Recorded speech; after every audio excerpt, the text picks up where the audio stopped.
The makers of Campbell Soups present the Campbell Playhouse. Orson Welles, producer.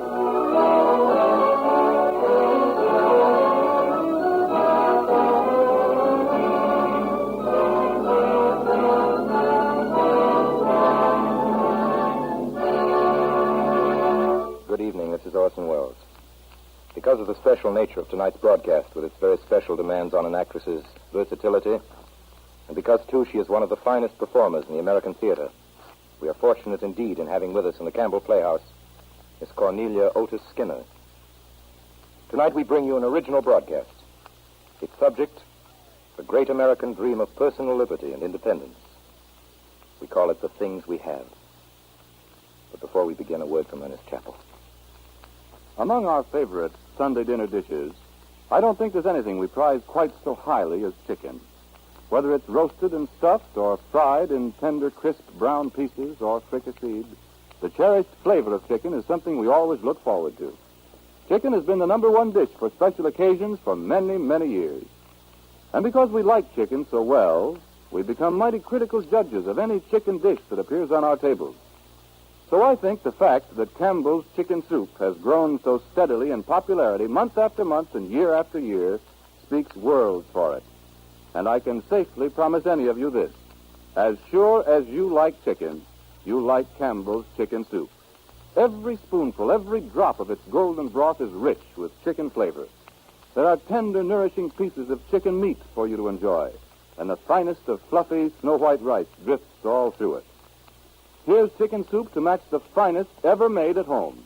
And I wouldn't dare to say that if I were not sure that you'll agree with me once you've tasted Campbell's chicken soup. And now our American Cavalcade, The Things We Have, an original broadcast written and produced by Orson Welles and starring Cornelia Otis Skinner.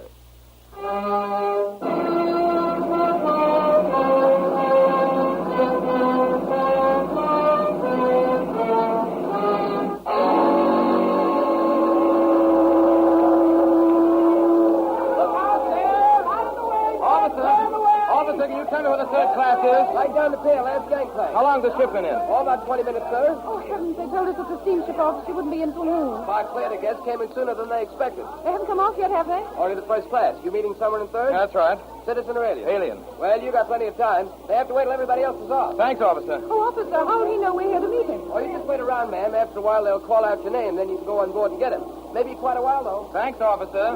You know about this.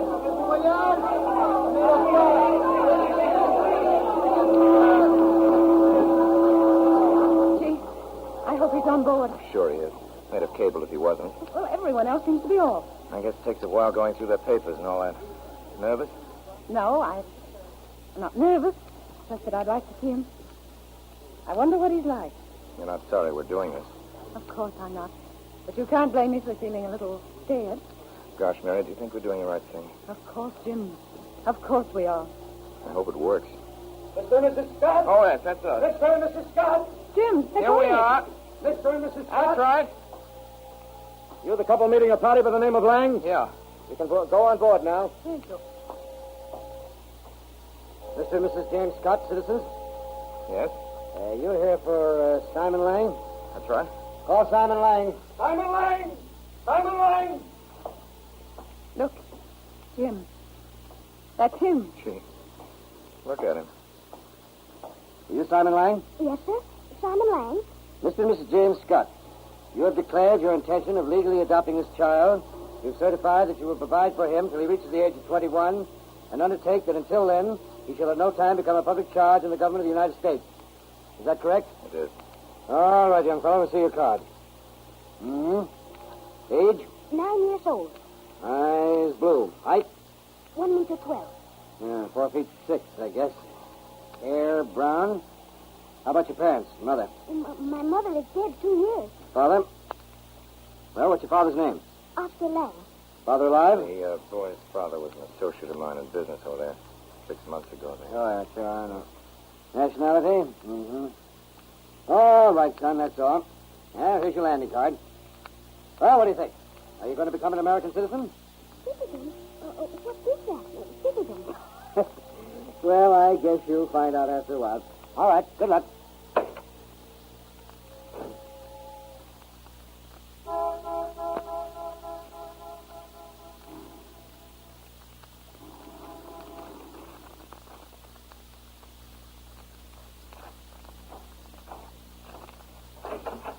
Hello, Jim. Sorry, Mary. Couldn't make the dinner. Work kind of piled up on me at the office. Everything all right? Fine. Where is he? Oh, he looks pretty tired. I put him to bed right after dinner. He said to say goodbye to you. Happy, darling. Oh, Jim, he's awfully cute. Is he? When we sat down to dinner tonight, he helped me into my chair. Every time I walk into the room, he stands up. What'd you do with him all afternoon? I took him shopping? Did he say much about his home, about his father? No. I guess at that age, kids forget pretty quickly. Yes. Do things seem very strange to him? What are you laughing at? Oh, you can ask the darndest question. Yeah? What sort of question? Oh, all about this country and how people live over here. He's awfully bright, Jim. Some of the things he asked, I simply couldn't answer. Well, what'd you do? I told him to ask you. Oh, that's nice of you. You know, seriously, Mary, there's a lot of things about this country that kid's got a right to know. Things he'll have to know before he gets into school. It's up to you and me to tell him. Yes, I guess you're right. Say, Mary, let's go up and take a look at him. Oh, Jim, you'll wake him up. I won't. Besides, hasn't a man got a right to have a look at his son? Say, listen. Jim, I believe he's I crying. guess he is. Oh, Jim. Poor little guy. Hello, son. What's the matter? What's wrong, dear? Oh, it's nothing. Come on, move over. That's it. Sit down. Quite a jump, isn't it? Yes, sir. Well, son, it's a jump folks have been taking for a long time now. Why, for more than 300 years, people have been packing up and leaving everything they know about and coming to America. I guess the first day they landed, no matter how much they wanted to come, most of them felt about the same as you do. Yes, sir. You see, Simon, this country's made up of people like you. People who came over here on boats just the same as you. Oh, but why did they do that? Were they obliged to leave their homes? No. I guess they came because they wanted to. Well, anyway, I guess they all had reasons of their own. But you know, son, get right down to it. We all came here for just about the same thing. Freedom. Freedom? Yeah, that's the word we used. My folks did, I know. Their folks who brought them here did. Mrs. Scott's great-great-grandparents. And to every one of them, I guess that word freedom meant something different. For some, it meant freedom to think and speak as they pleased. In others, it just meant freedom to exist with a fair amount of happiness, to earn a decent living by the toil of their hands. For the first people who came here, it meant freedom to live together and to worship their God together, openly, in their own way. That was over 300 years ago. A petition presented to His Majesty King James I in the 16th year of his reign of England, France, and Ireland, of Scotland the 150th by his humble subjects, to meet for worship in the public places with peace and protection, would be in this world the greatest blessing which our hearts desire or which would come to us. But we dare not expect, neither do we ask so great a favor at your Majesty's hand, only that in private we might serve God with clear and quiet consciences. We, in all lowliness, crave but your toleration. The petition is refused. Our pleasure is that all the Puritans and Precisians conform themselves or leave the country according to the laws of our kingdom and the canons of our church. And we do hereby command our judges and justices to put the law in due execution against them. God and the King will reward their zeal. Brethren, we that are about to embark today for the new world are a company professing ourselves fellow members of Christ, for which reason, though we come from many regions and diverse classes, we ought to account ourselves knit together by this bond of love. Our object this day is to seek out a new home under a new form of government, both civil and ecclesiastical. Our end is to improve our lives, to do more service to the Lord. For this end, we must be knit together in this work as one man. So shall we keep the unity of the Spirit in the bond of peace. For we must consider that we shall be as a city upon a hill. The eyes of all people are upon us, so that if we shall deal falsely with our God in this work we have undertaken, and so cause him to withdraw his present help from us, we shall be made a story and a byword through the world.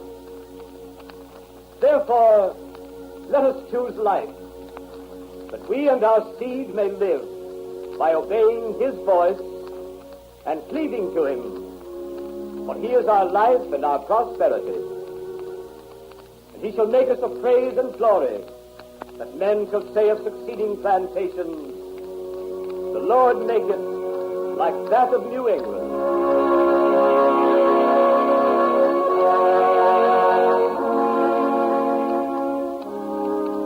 They were the first to come, Simon. They came in little wooden ships with their wives and their children, and then afterwards others came. And always when men spoke of this country, that same word, that word freedom, was on their lips. To others, in other countries, America meant freedom to think and speak as they pleased.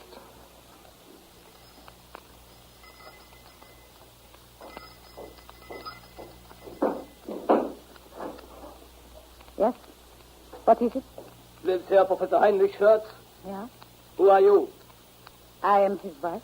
You will give him this paper immediately. Immediately. Heinrich! Heinrich! Heinrich! Well, my dear? Heinrich! I told her. He just gave me this for you. Let me see it, Frida. Heinrich, what is it? Read it, Heinrich. Nothing new, my friends. You've seen this before. Heinrich Schurz, Senior Professor of Philosophy at the State University, is hereby summoned to appear before the High Chancellor to answer questions pertaining to a speech made by him before the students of this university on the 7th day of October.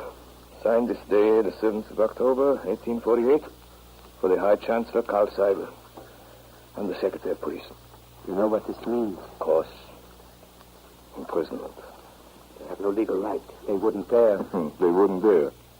My good friends, you forget where you are. Remember Professor Wiener? Remember Carl Ludwig, my best student? Gentle and peace-loving, both of them. There are they today. The young man shot trying to escape. The old man still in prison. Perhaps dead. And why? Because they loved mankind. Because they asked for freedom of speech. What about you, Dr. Schultz? Well, Heinrich? Are you going to go to the Chancellery tomorrow? No, gentlemen. I'm not going. I'm no martyr. And I'm no revolutionist. I don't think I could change things or make them better, even if I knew how. I'm just a teacher. If they won't let me teach here, I must go elsewhere. There's work for men like you and me all the world over. My friends, the time has come. Tomorrow, perhaps it is already too late. Who knows how many of you have got similar orders waiting for you at your home? Heinrich, what do you mean? What are you going to do? We're going to leave our country, Frida. You and I and the children. Then we must go at once. Arrangements are made. Our friends will help us reach the border. And then? Then there are ships ready to take us to a country where men may think and speak the truth as they see it. Where freedom is a virtue, not a crime. To America.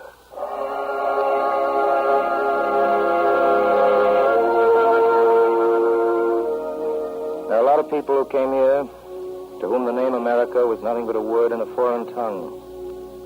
And to them that word meant freedom from oppression, freedom from fear.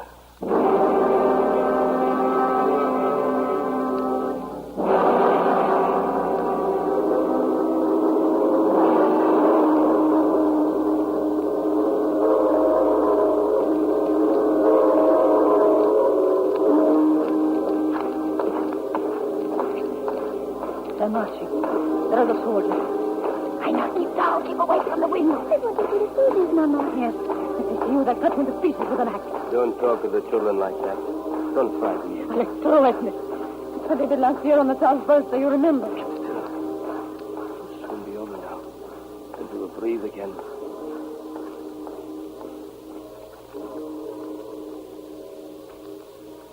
Mama, they've stopped. Keep down. It looks like they've stopped at Ivan's house. They have no flag out. They have no money to buy a flag. Get out of the pocket.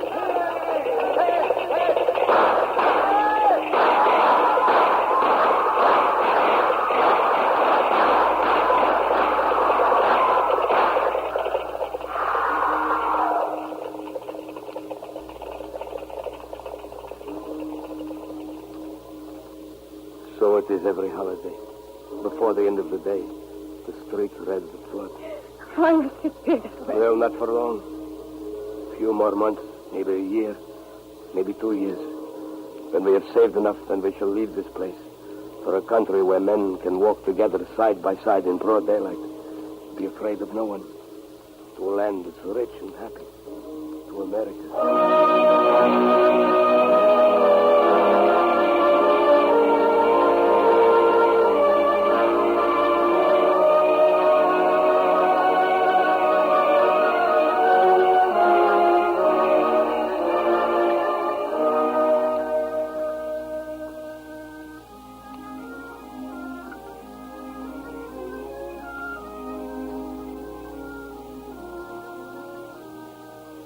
And there were still others to whom the word America came to mean life itself.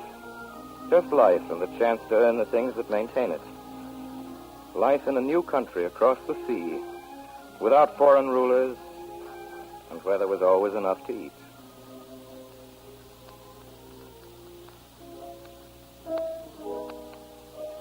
There you are, Emily. There's your key. Oh, Jeffrey. Yes, Your Ladyship. Jeffrey, isn't it so strong that you will take a glass of port? Yes, my lady. You're extremely kind, Lady Townsend. I will that. Do have some more of these little cakes, Emily.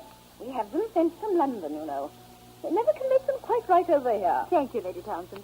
And now, Mr. O'Shaughnessy, what we were saying? Well, my lady, I've seen bad times in my day, but nothing like this. It's about 3 in every 10 is dead of the famine and 2 more of the fever. So you might say it's about half the people in the county that are dead now. And the same all over Ireland. In Skibbereen, if you'd believe it, there's not more than 10 men left in the village. Oh, dear me. Emily, it's so dreadful. What are they going to do about it? That's what I'd like to know. And they're burying them, Lady Townsend. That is to say that there's any left alive to be doing the digging. Sure, the graveyards are so filled that they do be laying them down in the gardens now, leaving them in the open fields where the dogs come as they do in the night. Oh, how shocking. It is that. Only last week, my sister was riding over to Bentry for the meet, and there were 2 of them lying right in the road on their faces. It's likely to get worse before it gets better. It is indeed, Lady Townsend. Here's his August, and seeding time almost past, and not a tenth of the land seeded. You know what that means, I'm certain. No. It means no potatoes, Your Ladyship. No potatoes at all for another year, surely. Potatoes? Oh, they're taught them the Irish to go on eating potatoes. Well, Your Ladyship, potatoes is about all the land's fit for. To say what land in Ireland the country people are permitted. Oh, well, then I suppose they can't help it. And then there's the rents, my lady. Yes. Sure, I had a hard time of it last year, Your Ladyship, and this year I don't know how I'm going to be going about it. What do you mean? Well, they're hard to approach, Your Ladyship. They've gotten mean with a hunger. That's absurd. A rent is a rent. They must pay. I'll do my best, Your Ladyship, but I can't go getting blood out of a stone or money out of a dead man. Well, they're not all dead. You just said they're not all dead. That's entirely true, Your Ladyship, but of them that's alive yet, there's a lot that do be leaving the country. Every day now you hear of them going off from their land, nobody left at home to work it. What do you mean going? Going where? America, Your Ladyship. America? How dare they? I'm sure there's no law against that, Your Ladyship. They do say there's food to be eaten there and work to earn it with. Pat O'Mernon's brother, you know Patrick, Your Ladyship, it's one of your gardeners. Well, his brother went away to America only 2 years ago, and we hear now he's doing famously. He's digging the Erie Canal, he is, and making his fortune. Oh, there's opportunities in America, Your Ladyship. It's a fine, free land, it is. Well, at least I mean to say, jobs there, Your Ladyship. At any rate, ways to keep alive, if you know what I mean. Your Ladyship. Yeah, well, anyway, it's a big country. Well, O'Shaughnessy, I suppose it can't be stopped. I suppose not, Your Ladyship. I suppose it can't.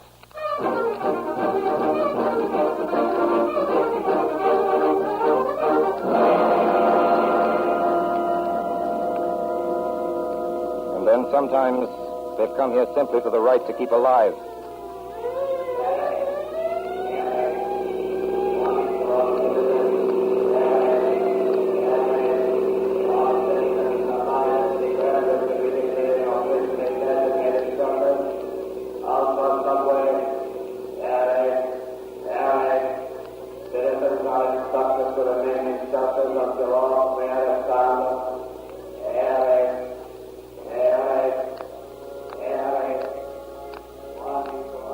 So it's been, son.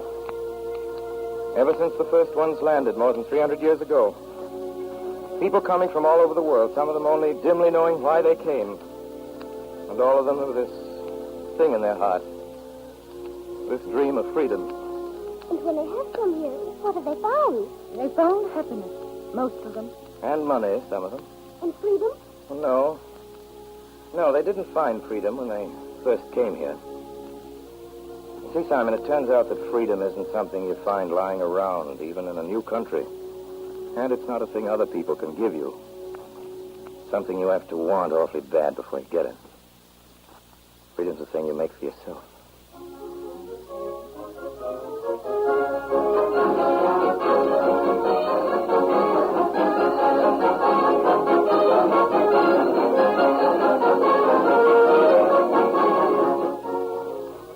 You are listening to the Campbell Playhouse presentation of our American Cavalcade, The Things We Have, an original radio drama starring Orson Welles and Cornelio de Skinner. This is the Columbia Broadcasting System.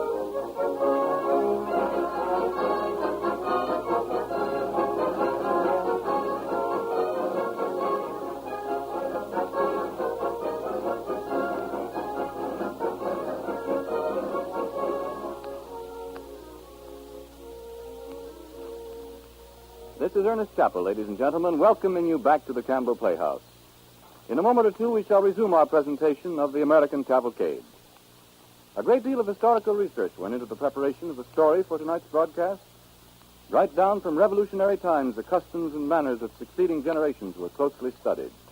And to me, the most interesting sidelight of all this study was the evidence that appeared again and again to show that all of our ancestors were just as fond of eating chicken as we are today. As early as July 1746, the London magazine published these observations of a traveler in Virginia. I quote, "All over the colony a universal hospitality reigns, full tables and open doors," unquote. And among the favorite dishes he mentions fowls boiled or roasted. In 1756, a Miss Anna Maria Dandridge was celebrated for her recipe for chicken surprise. And Mrs. Mary Randolph's book, The Virginia Housewife of 1831, features a delectable fricassee of small chickens. Chicken wings a la Perigord were the entree of a great birthday dinner given for General Grant. And so we find that our present-day liking for chicken is a heritage, that we come by it naturally. Well, as sure as you like chicken, you like Campbell's chicken soup. Every ounce of the good meat of plump, tender chickens goes into this good soup to fill it to the brim with chicken flavor. This is the chicken soup our forefathers would have enjoyed enthusiastically, and one that their good wives would have approved wholeheartedly. How about you? Have you tried Campbell's chicken soup? Now we resume our Campbell Playhouse presentation, starring Orson Welles and Cornelio de Skinner.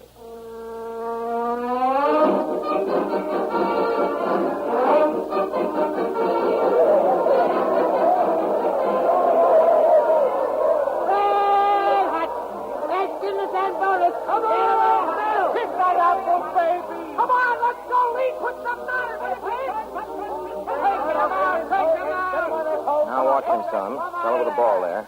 See? Now then watch him.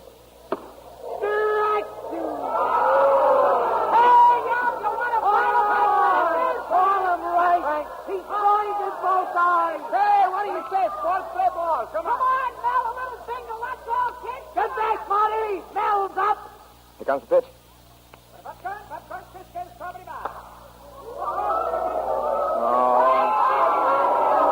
Well, Simon, there goes the ball game. Is it over now? After that homer Mel knocked out, certainly is. There's no more now? No, not for today. Come on, son. Let's get out of here before you get caught in the crowd. Oh, Father, those men, are they soldiers? What men, son? Where'd you see soldiers? The ones in the coach with the big buttons. Oh, no, son. Those are just ushers. We don't have any soldiers here. Oh. Don't you like the ball game? Oh, yes, it was fine. We can come again sometime. Maybe I understand better. As often as you like, son. Well, here we are. Here's your car. Hey, what's the hurry? Oh, this your car? Yes, officer. What gave you the idea you could leave your car in a no parking zone? I didn't know you couldn't park here, officer. Oh, you didn't, huh? No, sir. Well, what do you think this yellow line is along the curb? I didn't What do know. you think those signs mean? Wait a minute, officer. When I pulled in here, there's half a dozen other cars. So you think that gives you a right to break the law, huh? Sorry, officer. I won't do it again. Now, that's mighty white of you, mister. And just to make sure that you know what I'm going to do, I'm going to give you a little ticket, just to remind you the next time. Oh, now, wait a minute, officer. Now, here it is, right in the door handle. You can Thank pay you. the fine at headquarters any time before Friday. Yes, sir. Was that a soldier? No, Simon, that was a policeman. What does a policeman mean? It means we just got a ticket. A ticket? Yeah, we're just arrested. What's the matter, son? Well, I don't understand. You see, you say last night that this is a free country. A free country? Sure it is, but that doesn't mean you can break the law. What is the law? Who makes it? Why, the people. They make their own laws. That's what you mean when you say it's a free country. Well, then, why don't you make a law so that you can put your motor car wherever you want to in the street? Can't do that exactly, Simon. I can't make a law just for myself. Laws are made by everybody, for everybody. Well, how do you mean everybody? I mean the people of the United States. They're the government.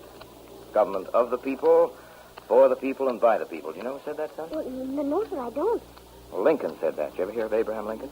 Did you ever hear of the traffic court? Oh, excuse me, officer. We're just going. Come on. I've seen Lincoln's picture. He was a great man with Yes, a beard. I know. Hey, do you mean to tell me you never heard of Abraham Lincoln, the father of our country? What's wrong with the kid? Has he been to school? Well, not over here, officer. He's just been here 2 days. Yeah? Say, buddy, didn't they teach you nothing about Lincoln in Europe? No, sir. I only know he was born very poor and that he was always very honest. He was the president of this country. Are you going to be president when you grow up? I don't know, sir. How do you become a president? Well, if you mind your father and mother and wash your hands before every meal and be good at school, then when you grow up, maybe you'll be president. Well, who makes me a president? People. People. Yeah, And after the people have made me president, can I do just as I please? I'll say you can. Officer, I don't know. You see, while the president is directly responsible to us during the 4 years of his office, he must consider our opinions as expressed by our representatives. Isn't that right? Oh, sure.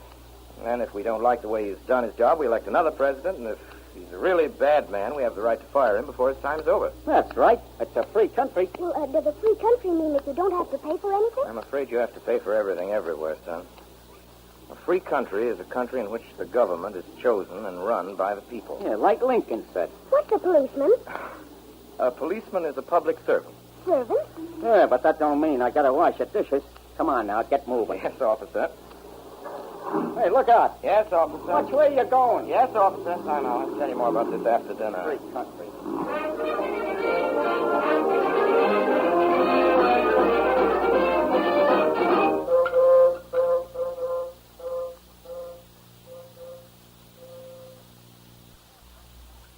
Oh, that's the last dish. Bedtime, Simon. I'm sorry, Mary. I made Simon a promise. Got more explaining to do. Oh, Jim. You know he's had a full day with a ball game and everything, and tomorrow he's got to get up early and meet the teacher. Please, Mary, just this once. Got to keep my word. All right, Simon. Just this one. Was America always a free country? No, dear. America used to belong to England. We had to fight for our freedom. We never stopped fighting. That's the story I want to tell Simon. Very well, dear. You and Simon go in and sit down. All right. I'll be with you in a minute. Remember, you haven't much time. Well, Father, tell me, when did America become a free country? 1776, dear. That's the day of the Declaration of Independence, July 4th. Aren't you smart? Yeah, but it started before that. Before the Revolution.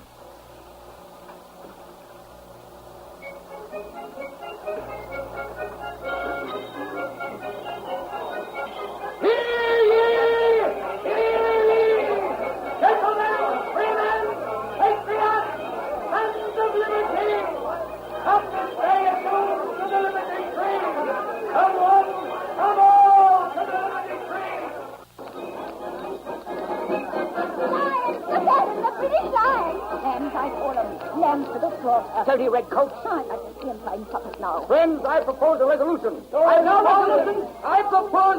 Burn the tea. Burn the tea. Hancock, speak. Hancock. Mr. Hancock. Men, brethren, fathers, and fellow countrymen, some boast of being friends to government. What government? I'm a friend to righteous government, to a government founded on the principles of reason and justice.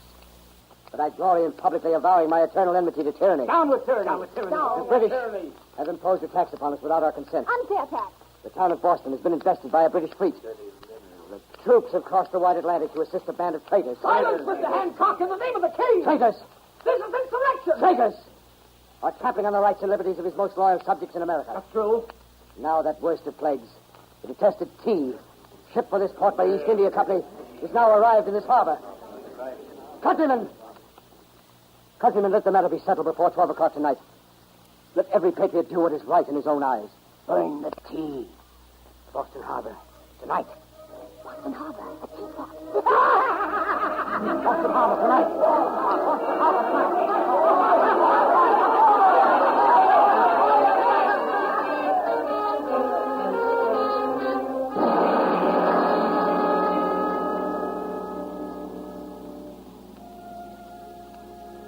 And after that day, then they were through? That was only the beginning. You see, there was only a few boxes of tea they threw into the water that day. It took them many years after that, and it took a lot of courage and a lot of fighting before they got their freedom. Before there was a chance to sit down and write the laws under which you're going to live, Simon. Here, where'd you put those books you brought, sir? You mean, Simon? They're on the table in the hall. Come on, son, let's go and get them. I'll show you. Now then, let's see. Geography. Here we are. Simon, you read English pretty well. I try. Of course he does. Okay. All right, then, there's something I'd like you to read us. Oh, yes? After you've been in school for a few days, they're going to make you learn this stuff by heart, and you and the other kids are going to start it over and over again until you get awful sick of it. That's a shame, because it's good stuff. That's why I'd like you to read it to us now for the first time. Come on over here and sit down by the light. Okay? Oh, yes. Now then, here it is. See? Yes, I see. We hold these truths to be self-evident that all men are created equal, that they are endowed by their Creator with certain unalienable rights, that among these are life, liberty, and the pursuit of happiness. How'd that sound, Mary? It sounded good. But, Jim... Yes, Mary? After all, Simon doesn't start school till tomorrow. Put that book away, Simon. Too much like work. Come on, Jim. Tell us about the Indians. Oh, yes, the Indians. The Indians.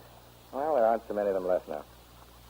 But they used to be, as the Bible says, like the sands of the desert. There were great men amongst them. Chiefs like Pontiac of the Ottawas, the Canopy of the Seminoles, White Ghost and Little Crow of the Sioux, Logan of the Mingos, Black Hawk of the Sacs. Leaders, most of whom led their people against us. Warriors who earned their glory in another fight for independence.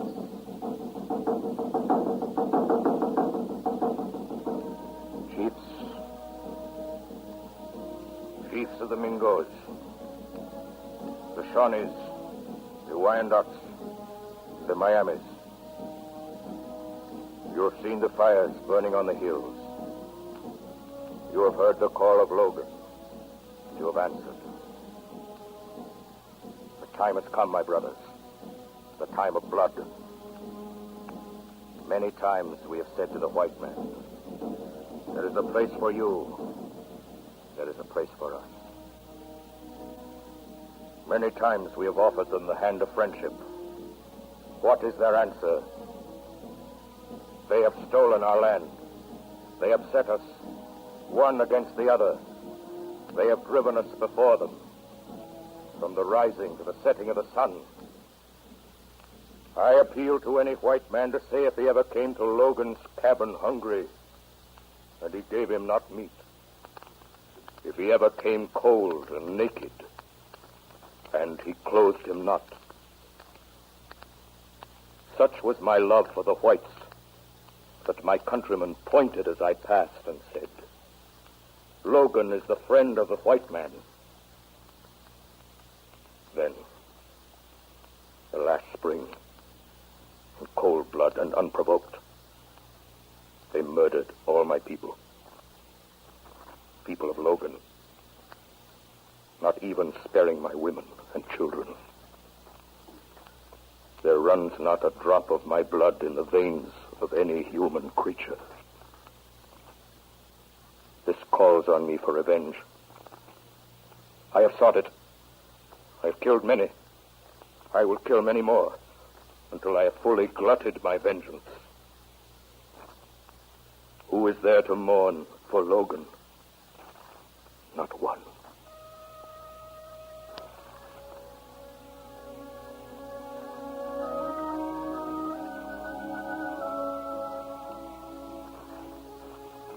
And Simon, besides these first Americans who fought us for their freedom and lost, there were other Americans. Simon, do you remember all the different kinds of people I told you about who came to this country like yourself to find freedom? Yes.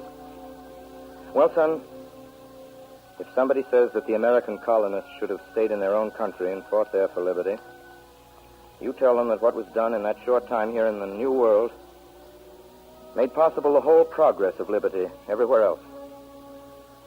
But for many years, our American example was not entirely good. See, as we've seen, there were the Indians, from whom we stole this country. And then there were those other people. People the rest of us still sometimes don't treat so very well. People we used to buy and sell as though they were our property. Well, if they were stolen property because these Americans were brought to this country without wanting to come.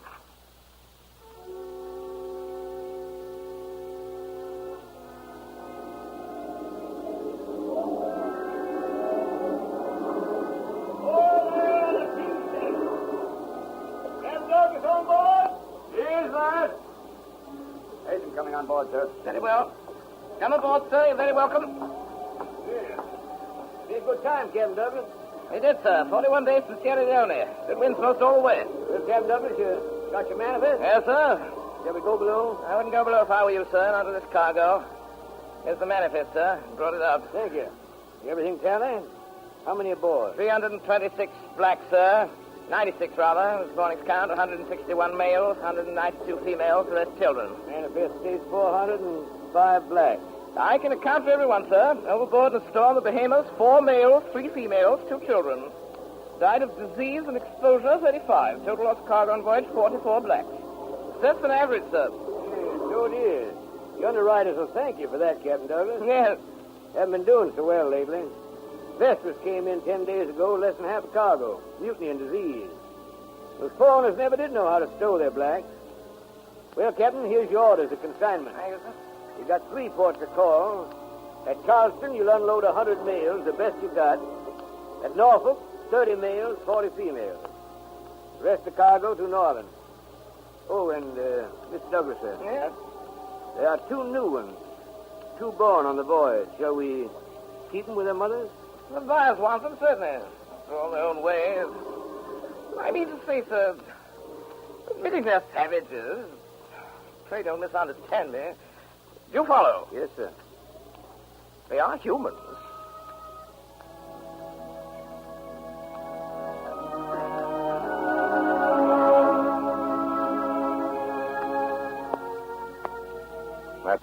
That's how the Negro people came to this country, Simon, like cattle. Stowed 3 deep in the cargoes of slave ships. Chained together, each on their right side to keep their hearts beating.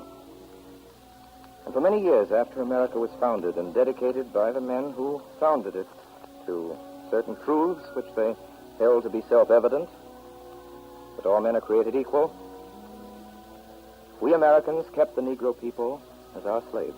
Of course, sometimes they were very well treated. My great-grandfather... Yes, sometimes the Negro people were better than beasts of burden. They were our household pets. Yes. What old John Brown of Kansas was thinking of when he went down into the nicest farm country in Virginia, where slaves were happiest. Took on the whole United States Navy, Army. Oh, Jim, John Brown isn't worth talking about. Everybody knows he was crazy. Well, he wasn't crazy enough to think he could lick the world with 18 men. He tried it, didn't he? I don't know. Who was John Brown? He was another American who fought for liberty. Oh, I see. See, after folks had been talking for some time about fighting the slave states to free the slaves, old John Brown sold his business and took his sons with him. He went out and fought America to show America what it ought to do. Was he a good man? He was a man of God. He's like Joshua in the Old Testament. He died according to the New. Maybe he was mad. Maybe he was a very great man.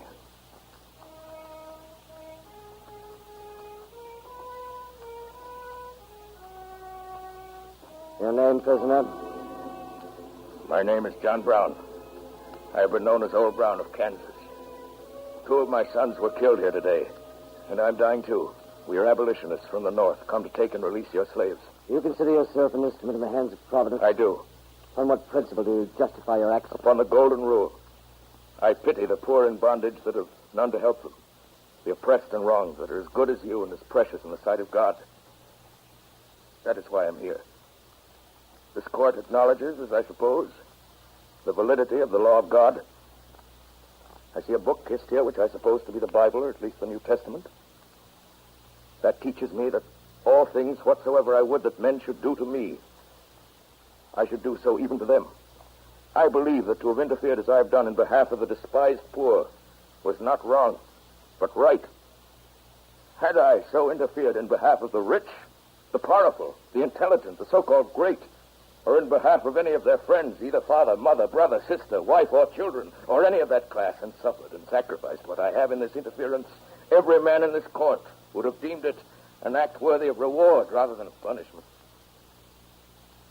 Now, if it is deemed necessary that I should forfeit my life, the furtherance of the ends of justice, and mingle my blood with the blood of millions in this slave country, whose rights are disregarded by wicked, cruel, and unjust enactments, I submit. So let it be done.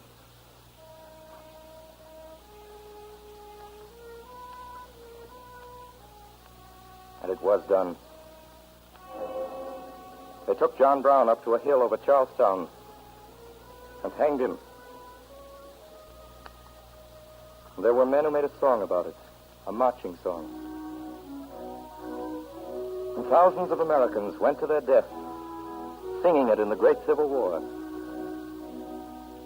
John Brown's body lies a moldering in the grave, but his soul goes marching on.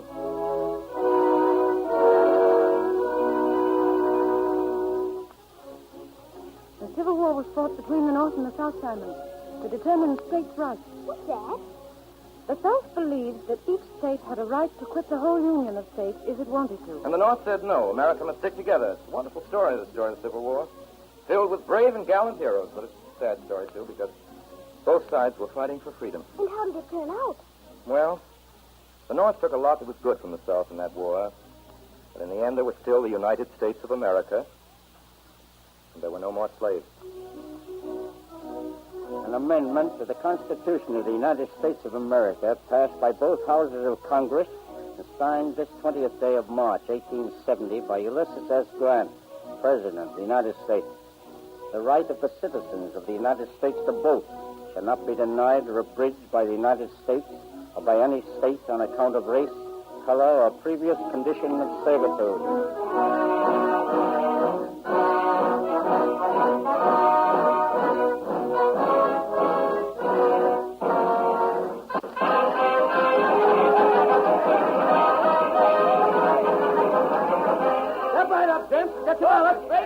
Hey, with General Grant. That's Michael T. Brody. He starts fast. Stay right, gentlemen, one at a time. Don't push. Hey there, lady, come out of there. You're not supposed to be there. Hey, lady, what are you doing in that line? That's for voters. That's why I'm here. I want to vote. Will you give me a ballot, please? Ballot? Well, what would you be wanting with a ballot, ma'am? Ladies don't vote. I want to vote. Well, you can't vote. You're a woman. The law says... I know what the law says. It says that the right of the citizens of the United States to vote shall not be denied or abridged by the United States or by any state on account of race, color, or previous condition of servitude. Want a ballot, please? Say, wait a minute. Ain't you the lady that wore bloomers at Seneca Falls? My name is Susan B. Anthony, and I demand either that you allow me to vote or that you arrest me. Gee, lady, why don't you go home? I demand to be arrested or to be allowed to vote. Go on, handcuff me. Oh, lady, have a heart. Your Honor, gentlemen of the jury, the defendant is indicted under the 19th section of the Act of Congress, May 21st, 1870, for voting without having a lawful right to vote. The only alleged illegality of the defendant's vote is that she is a woman. If the same act had been done by her brother under the same circumstances, the act would have been not only innocent, but honorable and laudable. But having been done by a woman, it is said to be a crime. It is the belief of this court that the 14th Amendment, under which the defendant claims the right to vote, is a protection not to all our rights, but... Oh, I direct the jury to bring in a verdict of guilty. The jury is now dismissed. Your Honor, I wish to take an exception. The jury has not spoken. Exception denied. Has the prisoner anything to say why sentence should not be pronounced? Yes, Your Honor. I have many things to say. For in your ordered verdict of guilty, you have trampled underfoot every vital principle of our government. My natural rights, my civil rights, my political rights, my judicial rights are all alike ignored. I am degraded from the status of a citizen to that of a subject. The prisoner will sit down. Your Honor, I demand to be heard. The prisoner will sit down. Sit, madam, sit. Of all my prosecutors, from the corner grocery politician who entered the complaint, to the United States Marshal, Commissioner, District Attorney, District Judge, Your Honor, on the bench, not one is my peer, but each and all are my political sovereigns. And had Your Honor submitted my case to the jury, as was clearly your duty, even then I should have had just cause of protest. But not one of these men was my peers. But native or foreign-born, white or black, rich or poor, educated or ignorant, sober or drunk, each and every man of them was my political superior. Hence, in no sense, my peer. The court must insist. The prisoner has been tried according to the established forms of law. Yes, Your Honor, but by forms of law, all made by men, interpreted by men, in favor of men against women. The court orders the prisoner to sit down. It will not allow another word. The prisoner will now stand up. The sentence of the court is you pay a fine of $100 and the cost of the prosecution. May it please Your Honor, I'll never pay $1 of your unjust penalty. And I shall earnestly and persistently continue to urge all women to the practical recognition of the old revolutionary maxim, resistance to tyranny is obedience to God.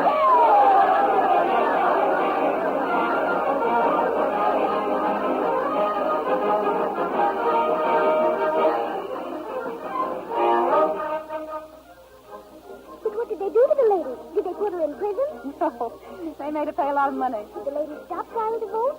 They did not. I'll say they didn't. Did they go to war, too? Well, not exactly, but for 50 years they marched and talked and starved themselves in jails. And then in the end, it did take a war to make men see that women were people. Did you go to prison, too? I was too young, or I might have. Jim, what are you laughing at? Remember how your mother got that congressman from Maryland to vote for the amendment? Hello there. Yes, You, Congressman French? I am. What can I do for you? Mr. French, I've come out here to ask you to vote for the women's suffrage amendment. Well, missy, certainly picked a hot day. I'd like to talk to you, but my neighbor here wants to get his wheat in before that thunderstorm breaks. Anyway, it wouldn't do any good. I can't see that suffrage is right, so I can't vote for it. Did you think the war was right? Well, of course. And why did we go to war? To get democracy. Exactly. And didn't President Wilson say that democracy was the right of all those who submit to authority to have a voice known government? Now, look here, missy. I believe women are superior beings to men, and if they were to vote, they'd have to be equals. Now, look at this haystack. Why, you could no more pitch hay... Will you lend me your pitchfork? Well, sure. Here you are. You want a hand up? No, thank you. Well, I'll be jiggered. Labor's scarce. Now I know where to look for it when I need it. So I came to you for your help, your vote. Will you give it to me? Well, I guess one good turn deserves another.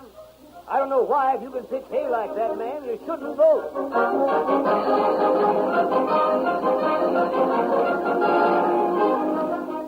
And so, everybody got the vote, Simon, even the ladies, which is all right with us, isn't it, son? And after that, of course, everybody lived happily ever after. Why, Jim, what do you mean? Well, everybody, that is, except a few millions of American citizens who haven't worked for years. Of course, those several hundred thousands on the land who don't own the homes they live in, nor the fields they work in, nor the crops they grow. Those several hundred thousands are almost too poor to live at all. Those folks have a vote, too. Maybe that isn't quite enough for them. Maybe they still want that freedom their folks came here for. That freedom everybody's been fighting for in this country all these years. Maybe some of them might settle for the wrong kind of freedom. Maybe some of them might trade their vote for a decent meal. That's bad, son. Whose fault is this? No, I've just been looking at this book again. I'd like to read you a few more sentences.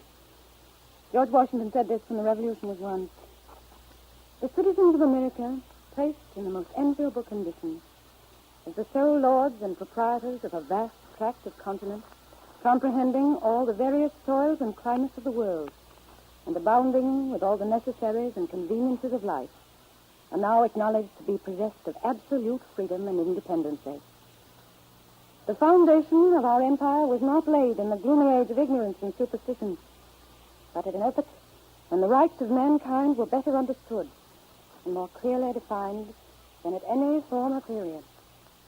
At this auspicious period, the United States came into being as a nation, and if their citizens should not be completely free and happy, the fault would be entirely their own. What is there for us to do then? Can we change things? If we ought to. An old quotation that covers that. It goes like this. This country, with its institutions, belongs to the people who inhabit it. Whenever they shall grow weary of the existing government, they can exercise their constitutional right of amending it, or their revolutionary right to dismember or overthrow it. Oh, Jim, who said that? Abraham Lincoln. Well, if Simon's going to start changing things in America, he'd better get some sleep. Come on, son. We've got a full day tomorrow.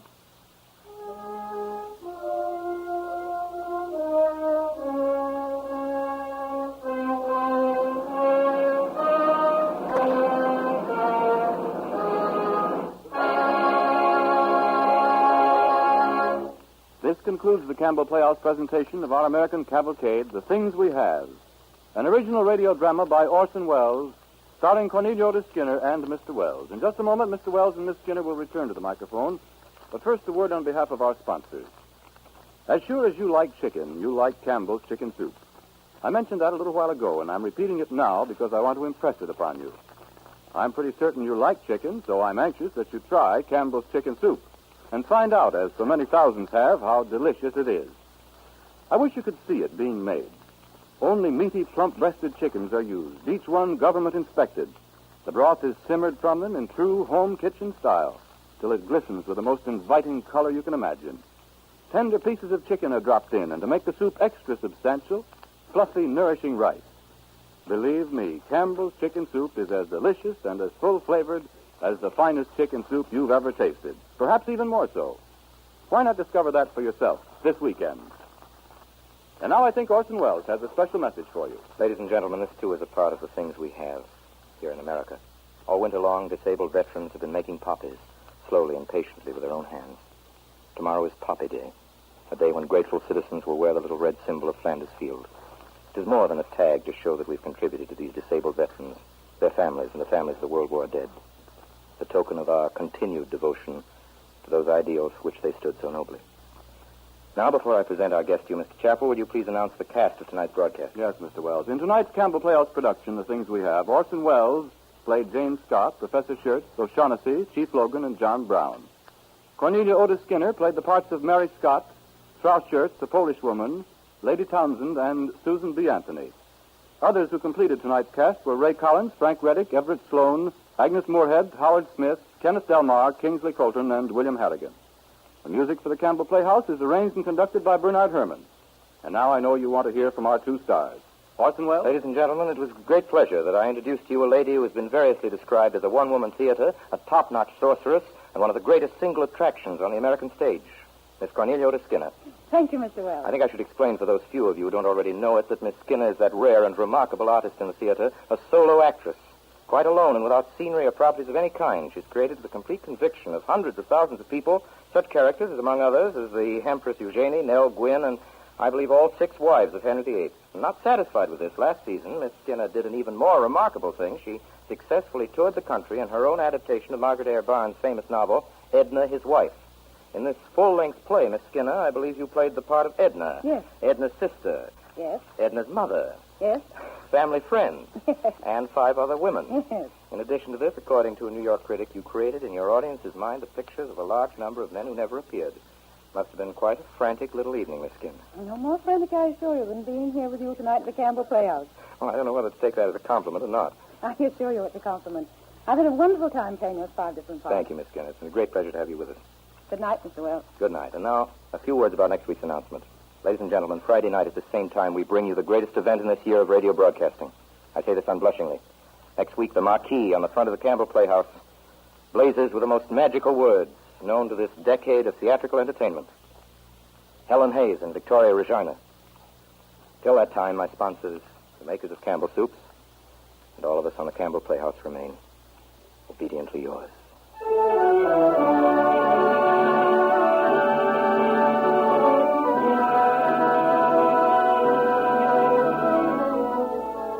The makers of Campbell's Soups join Orson Welles in inviting you to be with us at the Campbell Playhouse again next Friday evening when that star of stars, Miss Helen Hayes, pays us a second visit. Our play will be Miss Hayes' latest and greatest stage hit, the phenomenally successful Victoria Regina. This will be its first presentation on the air. Meanwhile, if you have enjoyed tonight's Campbell Playhouse presentation, won't you tell your grocer so tomorrow when you order Campbell's Chicken Soup? This is Ernest Chappell saying thank you and good night. This is the Columbia Broadcasting System.